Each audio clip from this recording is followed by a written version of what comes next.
Bonita tarde a todos, familia, Dios les bendiga.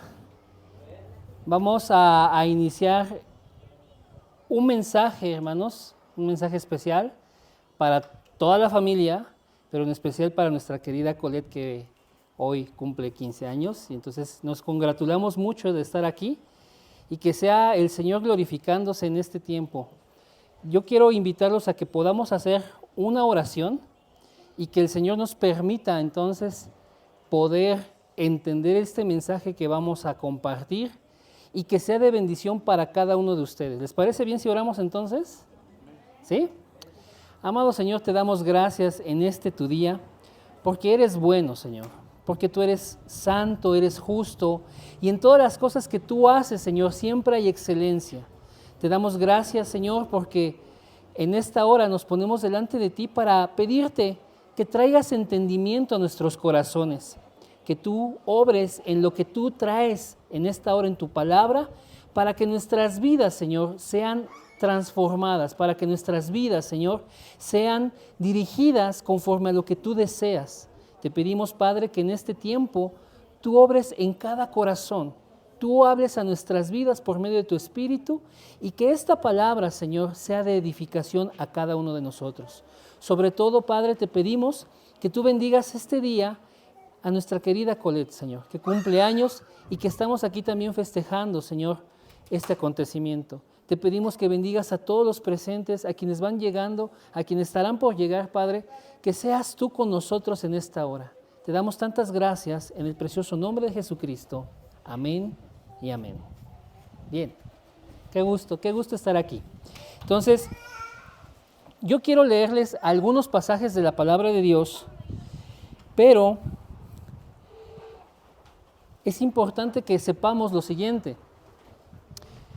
Realmente, en estas fechas del año, en el país, en México, estamos hablando de todo México, la gente hace una celebración, ¿no?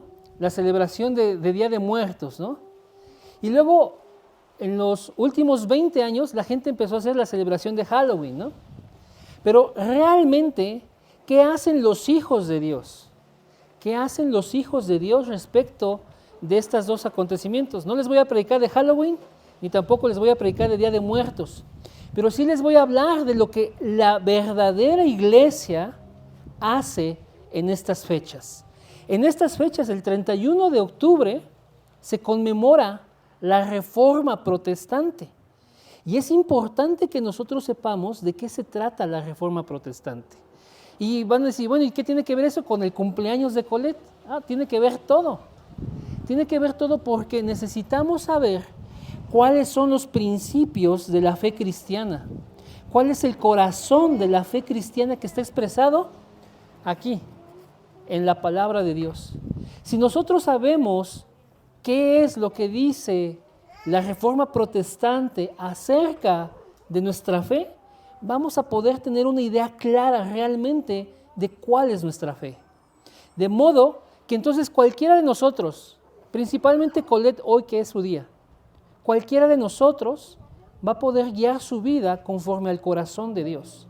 Y esa es mi intención hoy aquí, poderles compartir la palabra de modo que podamos guiar nuestras vidas conforme al corazón de Dios. Entonces, les voy a leer la palabra en la segunda carta a Timoteo y vamos a ir al capítulo 3. Es un pasaje que ustedes conocen. Segunda carta a Timoteo, capítulo 3, versículos 16 y 17, que son los versículos finales.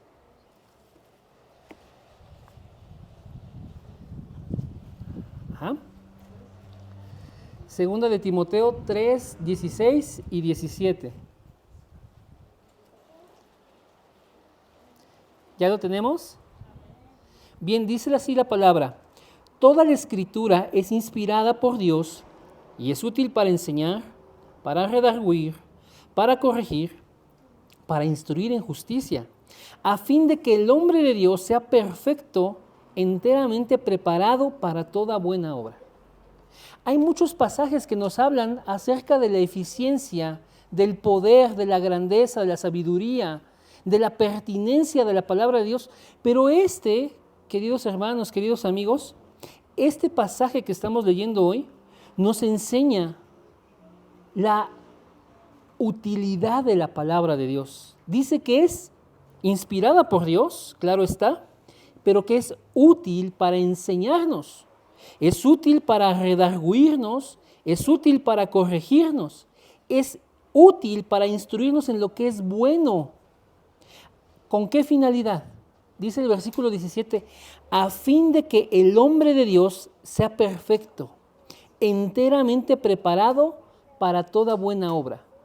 Entonces Dios nos está diciendo que su palabra, la palabra que Él dio, la palabra que Él inspiró, va a darnos beneficios de modo que nosotros seamos perfeccionados.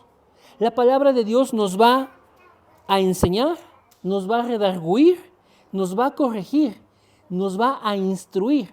¿Y por qué estamos hablando de esta utilidad de la palabra de Dios? Les voy a dar un poquito de historia. Cuando los apóstoles, a finales del siglo I, murieron cada uno siendo mártires por predicar el Evangelio, la iglesia y la enseñanza de la palabra de Dios quedó a cargo de sus discípulos, que fueron los padres de la iglesia. Y eso ocurrió aproximadamente otros 250 años más o menos más. Pero la política y el imperio romano que era vigente en esa época empezó a apoderarse de los espacios de la iglesia. Constantino mezcló la política, el imperio, con la fe cristiana. La fe que en el siglo I era perseguida, vino a ser ahora la fe oficial del imperio. El imperio romano se transformó y entonces era una mezcla de la religión con la política. Y a partir de ahí, la iglesia se fue distorsionando. Llegamos a la Edad Media y entonces la palabra de Dios era totalmente desconocida para las personas, como hoy ocurre también. Hay muchas personas que no conocen la palabra de Dios. Hay tantas Biblias circulando en el mundo, pero la gente no toma la palabra de Dios para leerla, para enterarse, para conocer a Dios. Y entonces en esa época la gente no conocía la palabra de Dios. ¿Y en qué estaba sumida? Estaba sumida en puras supersticiones. Lo que le decían es lo que creía, porque no tenía acceso a la palabra de Dios. Le damos gracias a Dios porque Él permitió que la palabra fuera popularizada, fuera socializada. De hecho, Dios permitió que hubiera inventos como la imprenta. Hubo muchos hombres, muchas mujeres que dieron su vida para traducir la palabra de Dios de los idiomas originales a los idiomas de cada nación. La palabra de Dios se fue extendiendo a manera que cada una de las personas pudiera tener acceso a ella. Hoy, gracias a Dios, tenemos la palabra de Dios en todos los idiomas. La tenemos impresa en físico y la tenemos en dispositivos digitales. La tenemos en sitios de internet. La tenemos en documentos electrónicos. Pero en ese tiempo la tecnología que había era la imprenta. Y eran los papeles escritos o impresos a mano. Entonces, para ese tiempo, la gente empezó a darse cuenta del poder de la palabra. Empezó a conocer la palabra de Dios. Pero la realidad es que la iglesia para ese entonces ya estaba muy contaminada de cosas. La iglesia estaba supeditada a la política, es decir, la política era la que mandaba en la fe. Y entonces la iglesia católica quitaba reyes, ponía reyes, traía uno, quitaba al otro y hacían y deshacían. Entonces todo esto está documentado, gracias a Dios, para que nosotros podamos ir a cualquier libro de historia y darnos cuenta de cómo el pensamiento romanista empezó a influir para mal en la iglesia de Cristo. De modo que llegamos a un punto donde se cobraba el perdón, las llamadas indulgencias. Y entonces la gente compraba las indulgencias para salir del infierno e ir al cielo, salir del purgatorio e ir al cielo. Esto ni siquiera es posible. La palabra de Dios nos enseña que eso no es posible. Pero la iglesia estaba ya tan distorsionada que vendían esas indulgencias para que la gente diera su dinero y tuviera una esperanza de perdón, una esperanza de salvación, cosa que no es cierta. Sin embargo, la gente estaba tan sumida en la ignorancia que el papado abusaba grandemente de las personas. Es ahí, hermanos, amigos, donde Dios comienza a levantar hombres y mujeres que tenían en el corazón conocer verdaderamente la palabra de Dios, que tenían en el corazón saber lo que estas líneas decían, encontrarse con Dios a través de estas letras. Y Dios permitió entonces la reforma protestante. ¿Por qué se llama reforma y por qué se llama protestante? Por estas dos sencillas razones. El verbo formar significa darle forma a algo, pero cuando le anteponemos el re, significa darle una nueva forma a algo, dar una nueva forma. Y la iglesia necesitaba una nueva forma. La iglesia necesitaba salir de toda esa corrupción espiritual. La iglesia necesitaba salir de todas esas prácticas que son antibíblicas y que de hecho hoy ellos aún están ahí. Pero los hombres y mujeres de ese entonces dijeron, necesitamos volver a la palabra de Dios. Por eso se llamó reforma, porque ellos empujaban a que la iglesia tuviera una nueva forma. ¿Cuál forma? La que la misma palabra de Dios exponía, la que la misma palabra de Dios te presenta. No lo que venían practicando de siglos atrás, no lo que un grupo de hombres se había establecido, no, sino ser guiados por la voz de Dios expresada aquí, en la palabra. Eso es por qué se llama reforma. ¿Y por qué era protestante? Porque protestaba ante la situación actual de ese momento en la iglesia. La iglesia estaba sumida en crímenes, estaba sumida en corrupción, estaba sumida en inmoralidad sexual, estaba sumida en corrupción espiritual, estaba sumida, hermanos, en buen español, era un cochinero. Por eso necesitaba una nueva forma. Por eso necesitaba volver a las escrituras. Y entonces hubo una división. Y las personas que tenían en su corazón verdaderamente apegarse a la palabra de Dios, comenzaron a separarse del pensamiento romanista. Y entonces así surgió, hermanos, una división en la iglesia. Y del lado de Roma se quedaron los que querían seguir con ese status quo, o sea, ese estado de las cosas. Y los que se hicieron protestantes, hermanos, era porque decían, necesitamos volver a la palabra de Dios. Ese es el punto. Dios permite, hermanos, que nuestras vidas sean guiadas por la palabra de Dios. Que nuestros corazones tengamos el mismo anhelo que esas personas. Volver a la palabra de Dios cada día. Que nuestras vidas sean guiadas a la palabra de Dios. Y a través de los años, desde la Edad Media, hermanos, cuando empezó a surgir la Reforma, la verdadera fe, hermanos, que está expresada en la palabra de Dios, se ha venido a resumir en 5 frases. 5 frases, las llamadas solas. Y estas frases nos van a enseñar la centralidad del Evangelio, la centralidad de la Escritura, la centralidad de Cristo, la centralidad de la gracia de Dios, la centralidad de la fe, la centralidad de darle la gloria a Dios. Porque eso, en resumen, nos enseña el corazón verdadero de la fe cristiana. Aquellos que se acercan a la palabra de Dios necesitan saber cuáles son estas 5 solas. Ahora le voy a explicar por qué son 5 solas. Específicamente por qué la palabra sola. Entonces, hoy les quiero compartir brevemente estas 5 solas. La primera es solo escritura, la sola escritura. La segunda es la sola gracia. La tercera es la sola fe. La cuarta es solo Cristo. La quinta es solo para la gloria de Dios.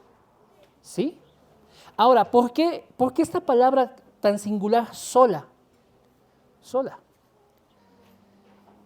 Cuando nos referimos a la palabra sola, estamos hablando de la exclusividad de algo. Cuando usted prepara en su casa una receta, un platillo, usted tiene ahí todos los elementos que ocupa. Puede ser harina, puede ser huevo, puede ser, no sé, papa, lo que usted se imagine. Es un conjunto de cosas para preparar un platillo, para llevar a cabo esa receta. Y esa receta, pues, está conformada por toda esa multiplicidad de ingredientes. En el caso de la fe, hay elementos que son únicos, que no necesitan más. Son únicos y exclusivos. Por eso hablamos de solo o sola. En el caso de la sola escritura, significa que todo lo que tiene que ver con fe y práctica en la iglesia está dado solamente por la palabra de Dios. Está guiado solo por la palabra de Dios. Entonces, todo lo que quiera encimarse sobre ello, realmente no proviene de Dios. La palabra nos va a enseñar, como en el texto que leímos al principio, que es útil para enseñarnos, para redarguirnos, para instruirnos en lo que es bueno, a fin de que seamos perfeccionados para toda buena obra. La palabra de Dios es la única que tiene autoridad para ello. Por eso es solo escritura. Todo lo que tiene que ver con nuestra fe está dado solo por la escritura.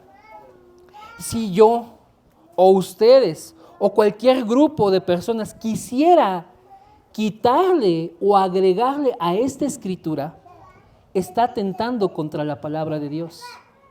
Y eso es lo que ocurre hoy actualmente y sigue ocurriendo con los que se quedaron con el pensamiento romanista. Porque para ellos la voluntad de Dios, ¿dónde está? Está en la palabra, pero además está en un conjunto de dogmas, además está en lo que diga el magisterio y además está en lo que últimamente diga el Papa. Hermanos, la palabra de Dios nunca menciona eso. La palabra de Dios dice que esta palabra es suficiente para que nuestras vidas sean guiadas. La palabra de Dios nos va a enseñar a lo largo de toda ella que esta palabra proviene de Dios y que no necesitamos más para guiar nuestras vidas. No necesitamos otra cosa para conocer a Dios. ¿Quién puede hablar mejor de sí mismo que uno mismo? Dios habló acerca de Él a través de esta palabra. Y si ustedes quieren conocer a Dios, hermanos, no necesitan otra cosa más que esta palabra. Esa es la sola escritura, la que tiene la última autoridad de fe y de práctica en la iglesia. No hay un hombre que pueda estar por encima de la palabra de Dios. No hay un grupo, una religión, una denominación, una corriente, un magisterio que pueda estar por encima de la palabra de Dios. Esa es la sola escritura. Y si guiamos nuestras vidas sabiendo que esta escritura es suficiente, nos vamos a librar de muchos errores. Porque Dios no falla. Dios es infalible.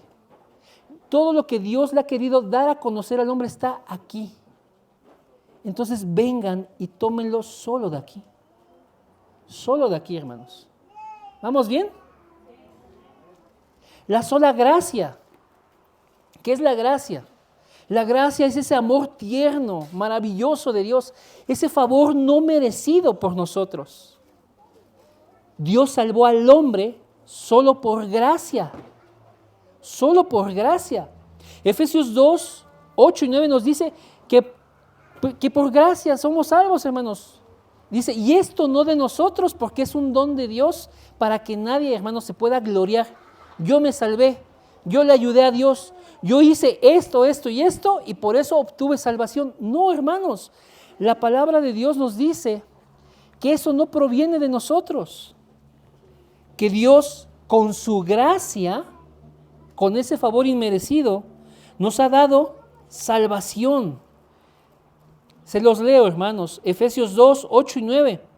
Dice, porque por gracia sois salvos por medio de la fe. Y esto no de vosotros, pues es don de Dios, no por obras para que nadie se gloríe. Es decir, hoy hay muchas religiones que te dicen, si quieres acercarte a Dios, haz esto, esto y esto. Si quieres recibir el favor de Dios, tienes que hacer esto y esto y esto. ¿Y saben qué dice el pensamiento romanista? La Iglesia Católica dice que hay una gracia cooperante. Tú le ayudas a Dios. Cuando la palabra de Dios aquí dice que no es por obras y que no es tuyo, sino que proviene de Dios. Es decir, para que nosotros, cualquiera de nosotros tenga salvación, no necesitamos otra cosa más que creer. No necesitas hacer una obra, porque el don que Dios te da de salvación proviene de Él. No lo puedes generar tú, no lo puedes alcanzar tú, no lo puedes conquistar tú. Es un regalo de Dios.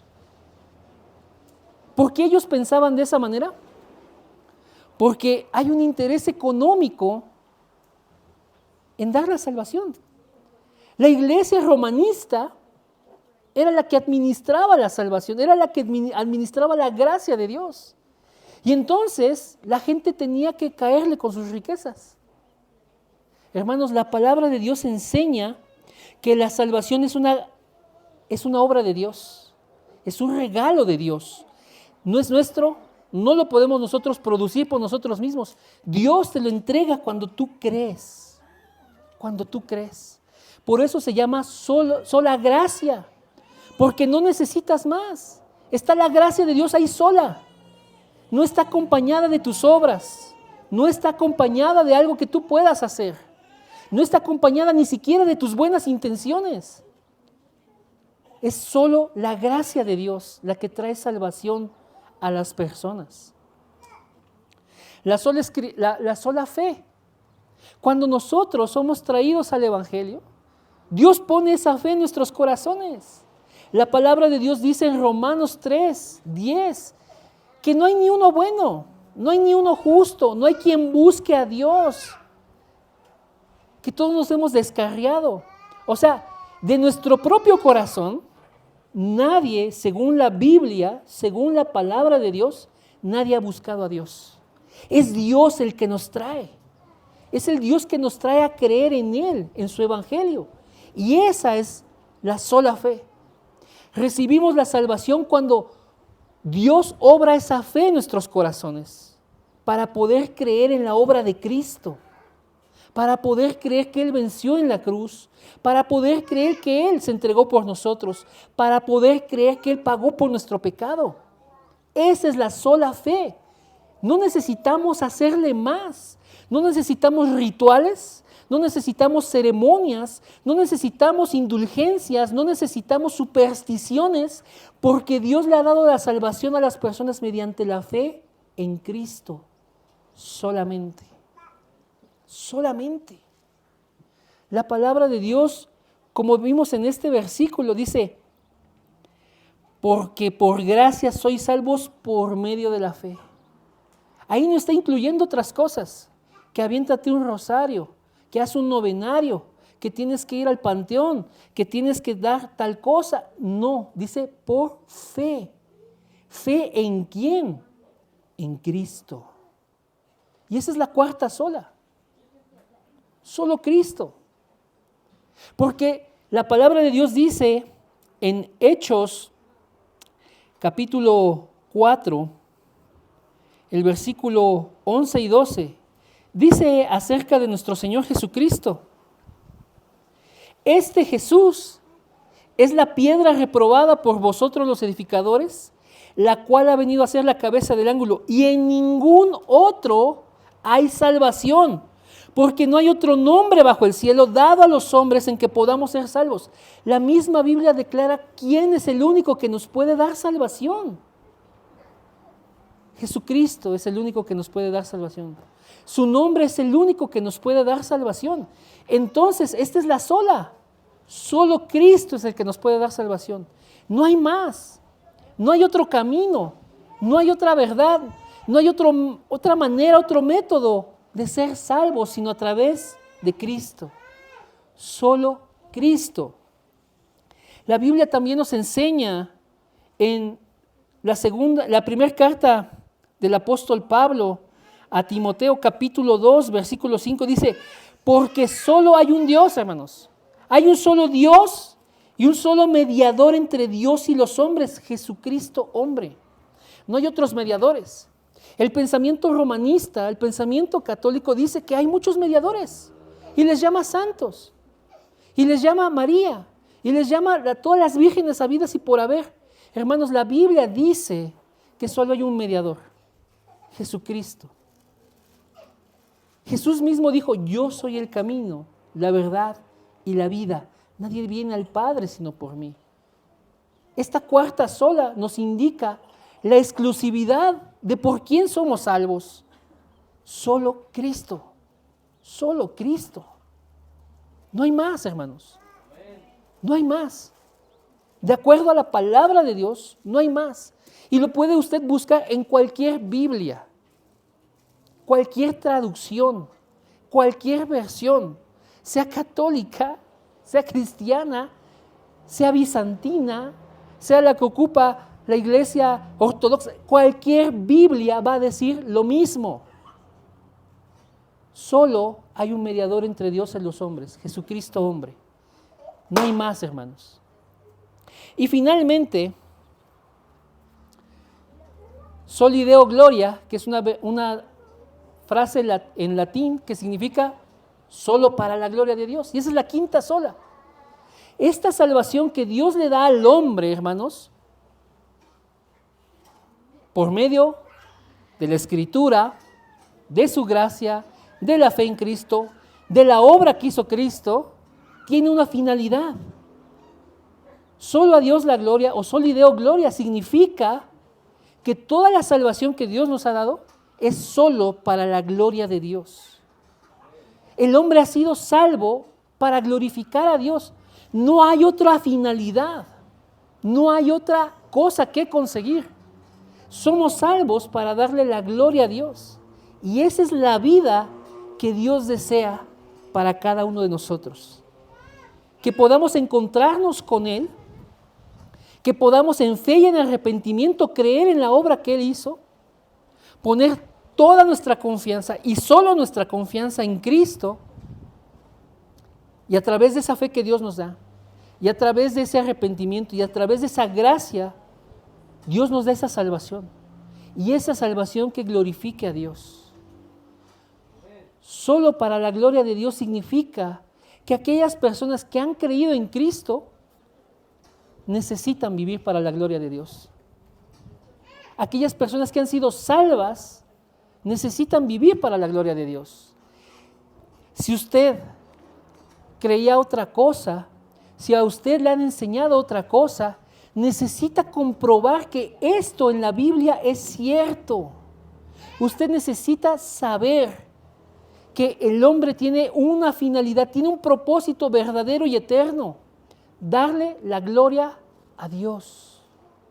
Y Dios ha salvado al hombre para que el hombre esté con él, para que entonces el hombre le dé la gloria a su Creador, la gloria a su Salvador, la gloria al Dios que lo sostiene día tras día, la gloria, hermanos, a ese Dios con el cual está toda la eternidad. Entonces, para finalizar, queridos hermanos y amigos, Dios nos ha provisto, hermanos, de todo lo que necesitamos en esta maravillosa palabra. Y cada uno de nosotros necesita revisar su vida y su forma de vivir. ¿Cómo la has venido llevando y cómo quieres que prosiga? La palabra de Dios nos enseña estos principios. Solamente hay una autoridad en la fe y en la práctica para la iglesia, y es la palabra de Dios. No hay hombre alguno que esté por encima de ella. Solamente, hermanos, la gracia de Dios nos ha dado esa salvación. Ni usted ni yo podemos cooperar para ello, ni usted ni yo podemos alcanzarla solitos. Es Dios en su amor infinito que nos ha dado esa gracia, ese favor. Y se consigue, hermanos, cuando Dios nos trae a creer. Es Dios el que te trae a creer. No eres tú el que toma la decisión por ti mismo. Es Dios obrando en tu corazón para creer en Cristo, en la obra de Cristo y nadie más. Y cuando tú eres salvo, entonces, Dios desea que tú vivas solamente para su gloria, para darle gloria a Él en todo lo que vivas, en todo lo que hagas. Entonces, en esta hora, yo quiero que usted reflexione. ¿Podemos seguir ignorando la palabra de Dios y al final encontrarnos con Dios y ser confrontados? Pero no hay regreso y ya no hay otra manera. O que tome usted día a día la palabra de Dios y sea guiada por la palabra de Dios, sea guiado por la palabra de Dios, para que su vida se encamine a lo que Dios desea. Y nos congratulamos mucho de que estamos aquí para festejar el cumpleaños de nuestra querida Colette. Y el punto es que deseo que nuestra hermana Lourdes, que es su mami, sus hermanos, por ahí andan Andrei y Brandon, puedan estar siempre velando por nuestra querida Colette. Puedan estar velando que ella camine en la palabra de Dios, que ella busque de la presencia de Dios y toda la sabiduría que hay aquí, hermanos, en la Escritura, sea algo que ella practique, sea algo que ella ponga, hermanos, por obra, siempre, agradando a Dios. Entonces, hasta aquí vamos a dejar el mensaje, hermanos. Yo solamente le invito a reflexionar en que la palabra de Dios, hermanos, necesita ser descubierta por su corazón y que las ideas o preconcepciones o prejuicios que usted traiga, que queden a un lado y usted se encuentre con la verdad de Dios y que su vida entonces por consiguiente sea guiada por la verdad de Dios. Pero en esta hora vamos a orar por nuestra querida Colette y por su familia. Entonces, hermanos, quisiera que por favor me acompañaran. Vamos a... Hermana Lourdes, si me acompaña acá con su hija, por favor. No sé si... Brandon, por favor, ayúdanos, hermano. Nuestro querido Drey, que se acerque, por favor. Y vamos a orar por nuestra querida Colette y vamos a darle gracias a Dios por su vida. Vamos a darle gracias a Dios y vamos a pedir el favor de Dios para con ella, que ella sea una chica, hermanos, que crezca conociendo y amando al Señor. Porque en esta vida, hermanos, porque en esta vida o estamos con el Señor o no estamos. Nada más, no hay más. O estamos con el Señor o no estamos, hermanos. Entonces mi oración, hermanos, y mi deseo hoy es que podamos orar por ella y que sea una mujercita, hermanos, una mujercita que sea guiada por la palabra de Dios y que Dios esté obrando en su vida para bendecirla, para cuidarla, para protegerla, para hacerla crecer, para hacerla madurar, para que guíe su vida, para que guíe su matrimonio, para que guíe a su familia, a sus hijos, para que ella pueda ser una mujer piadosa, conforme a la palabra de Dios. Amén. Muchas gracias, hermanos. Vamos a ir a orar para allá. Y cuando vayamos a orar, hermanos, si usted quiere, únase en la oración. Pida a Dios por la vida de Colette. Muchas gracias, hermanos.